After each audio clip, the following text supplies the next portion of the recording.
8.1 यानी कि त्रिकोणमिति के फर्स्ट नंबर चैप्टर के फर्स्ट क्वेश्चन को लेकर आए हैं। आज से हम त्रिकोणमिति को स्टार्ट कर रहे हैं, जो आपको बारी बारी से सारे एक्सरसाइज को खत्म करेंगे। तो चलिए वीडियो को स्टार्ट करते हैं। और सारे क्वेश्चंस VVI होंगे जो आपको हम बताएंगे। ज़्यादा विशेष पढ़ने से कोई फ़ायदा है नहीं, क्योंकि अब टाइम आ गया है एग्ज़ाम का, तो जल्दी जल्दी पढ़ना है और अच्छे मार्क्स लाना है। तो चलिए हम सब्जेक्टिव की बात करते हैं। तो सबसे पहले दिया गया प्रश्नावली 8.1 के 1 नंबर क्वेश्चन में कि देखिए दिया गया है कि प्रश्नावली 8.1 में सबसे पहले दिया गया है कि कोण बी जो है त्रिभुज ABC में कोण बी जो है समकोण है। क्या है?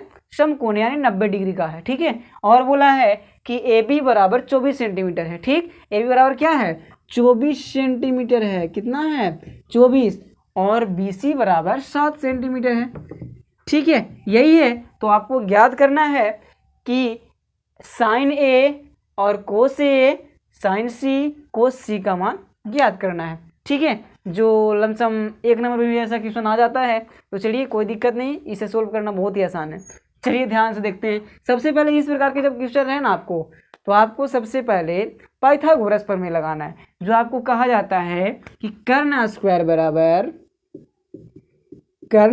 बराबर लंब स्क्वायर प्लस आधार स्क्वायर, है ना। आपको देखिए ये मत आप सोचिएगा कि कर्ण के मान निकालना है तो कर्ण बराबर लगाएंगे, ये भूल करके भी नहीं काम करना। आपको जिसका मान दिया गया है वो आप लास्ट में देखिएगा, आपको ये लिखना है। हमेशा आपको कर्ण बराबर सबको फॉर्मूला याद रहता है, तो कर्ण बराबर आपको लिखना है, चाहे कोई चीज़ के मान पूछते वो तो इससे कोई मतलब नहीं लेना है। चलिए तो इसी का मान कर्ण है ना ये। चलिए तो कर्ण का मान निकालने के लिए कर्ण क्या दिया गया है? तो AC लिख सकते हैं, AC का स्क्वायर। बिल्कुल। आगे लंब क्या है? तो AB है, जो लंबा खड़ा है ना समकोण के साथ बना रहा है, उसे क्या कहते हैं? लंब कहते हैं। तो कितना दिया गया? 24 सेंटीमीटर। 24 का स्क्वायर कर देंगे, प्लस आधार कितना है? 7, तो 7 का स्क्वायर कर देंगे, है ना जी। आइए तो अब देखते हैं 24 का स्क्वायर और 7 का स्क्वायर करके जोड़ देंगे। AC स्क्वायर बराबर हो जाएगा 24 का 4 चौके 16 के 6 हासिल 1, और 4 दूना 8 और दूना 16, 16 1 17 के साथ हासिल 1, 2 दूना 4 1 576, है ना, प्लस 49।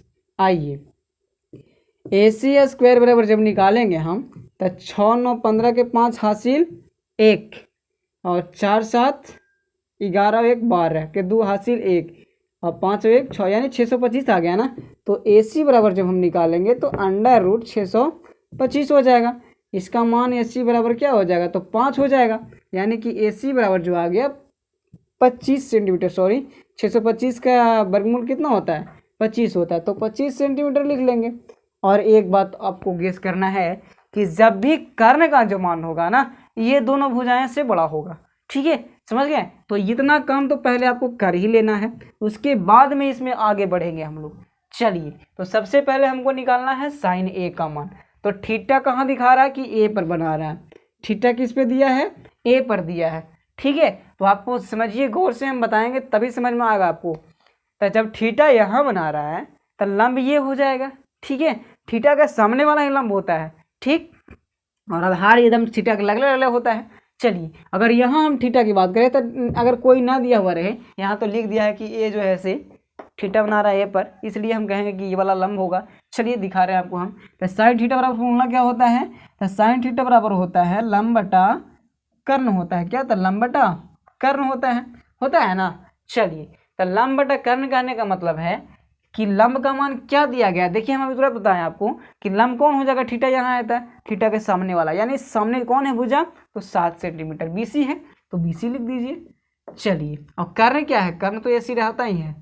ठीक है, कर्ण AC हो गया। तो जब मान निकालेंगे इसका तो क्या हो जाएगा? फर्स्ट का मान निकाल रहे हैं ना।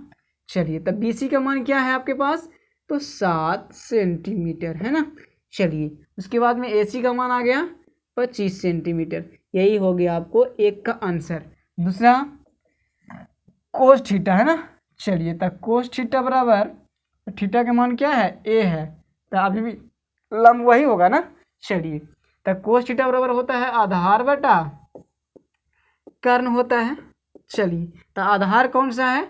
यहाँ पास देखिए, जब लंब ये हो गया तो आधार ये हो जाए। कर्ण तो फिक्स रहबे करता है, कर्ण ये रहेगा सही रहेगा। ठीक है, कर्ण फिक्स रहता है। तो लंब ये हो गया तो आधार ये हो जाएगा, यानी AB बट्टा कर्ण कौन है, तो ए सी है, लिख सकते हैं ना। चलिए, तो ए बी का मान कितना दिया गया है, तो 24 सेंटीमीटर है ना।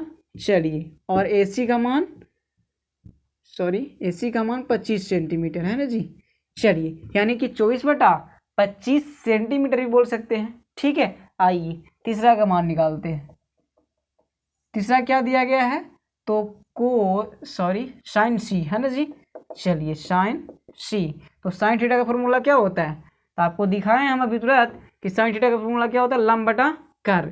तो लंब का मान क्या दिया गया है, अब देखिए दिखाते हैं आपको, लंब बटा कर्ण। चलिए, तो लंब आप देखिए सी पर थीटा बना रहा है ना, यानी कौन कहाँ बना रहा है, सी पर। अब थीटा यहाँ बन जाएगा, यहाँ नहीं, तो यहाँ जब बन रहा है तो थीटा के सामने वाला लंब हो जाता है, यानी कि लंब बराबर ई हो जाएगा, है ना जी। आइए, तो कर्ण लंब कौन हो गया, तो 24 सेंटीमीटर वाला होगा ना। चलिए, अगर बात कर्ण तो 25 है, ये है तो 25 सेंटीमीटर हो गया। आइए, उसके बाद में चौथा क्या है, चौथा है आपके पास कोस सी। तो कोस सी वही आधार बटा क्या लगाएंगे, कर्ण हो जाएगा यहाँ पास भी। तो आधार के मान कितना दिया गया है, तो आधार देखिए अपनी कोची, आधार ये है ना। चलिए, लंब ये हो गया तो आधार ये होगा ही, तो 7/25, 7/25 सेंटीमीटर हो गया इसका भी आंसर। बस यही बच्चा गड़बड़ाता है थीटा पे, खाली सिर्फ ये क्वेश्चन में थीटा पर गड़बड़ाता है बच्चा। और अगर थीटा आप समझ गए तो आपको कहानी